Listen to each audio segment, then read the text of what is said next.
দুজনের মনের আলিঙ্গন 5 বছরের। দীর্ঘদিনের এই সম্পর্ক আজ অনেক গভীরতায়, কিন্তু প্রেম যখন গভীর তখন প্রেমিকাকে বিয়ে করতে রাজি নয় প্রেমিক। তাই তো যোগাযোগ বন্ধ করে পালিয়ে বেড়াচ্ছিলেন। মানসিক কষ্ট সইতে না পেরে প্রেমিকা নিরলসভাবে প্রেমিককে খুঁজতে থাকেন। প্রতিদিনের প্রতিটি মুহূর্তে খুঁজতে থাকেন রাজধানীর বিভিন্ন রাস্তাঘাটে, নীরবতা আর হতাশার মাঝখানে। কিন্তু শেষ রক্ষা হয়নি। সিনেমার দৃশ্যকে পাল্টে দিয়ে প্রেমিককে হাতে নাতে ধরে ফেললেন প্রেমিকা, যে দৃশ্য নিয়ে আজ নেট দুনিয়া তোলপাড়।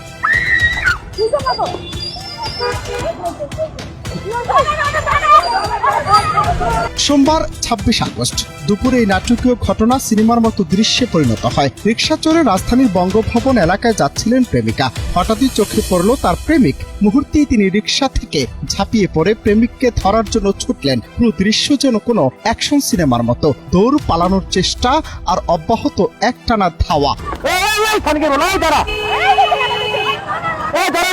সেখানে প্রেমিক ভিলেনের মতো দৌড়াতে থাকলেও প্রেমিকার অদম্য ইচ্ছে অনুসরণ করতে বাধ্য করলো। সিনেমাটিক কায়দায় প্রেমিকা ধীরে ধীরে তার লক্ষ্যে পৌঁছে গেলেন, কোনোভাবে থেমে থাকলেন না।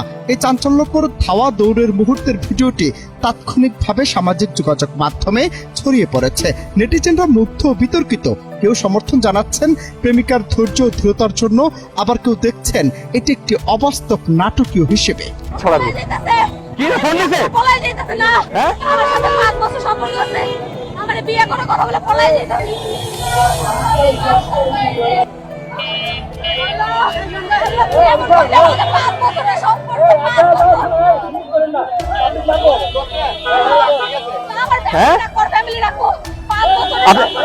ভাইজান, আপনি ওনার ফ্যামিলি ডাকান।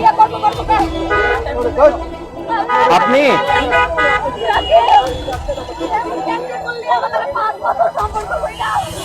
ঘটনাটি এখন নেট দুনিয়ায় তোলপাড় সৃষ্টি করেছে। অনেকে বলছেন প্রেমে যদি সত্যি আবেগ থাকে তাহলে কেউ হাল ছাড়ে না। অন্যদিকে আইন ও সামাজিক দৃষ্টিকোণ থেকে বিষয়টি নিয়ে চলছে নানা আলোচনা আর সমালোচনা। তবে এই ঘটনা পরিষ্কারভাবে দেখিয়েছে ভালোবাসা কখনো কখনো সিনেমার চেয়েও নাটকীয় হতে পারে। এই প্রেমিক প্রেমিকার ধাওয়া দৌড়ের গল্প যেন ঢাকা শহরের রাস্তায় নতুন চাঞ্চল্য সৃষ্টি করল। অনন্ত হাসান মাসুদ, বাংলা টিভি।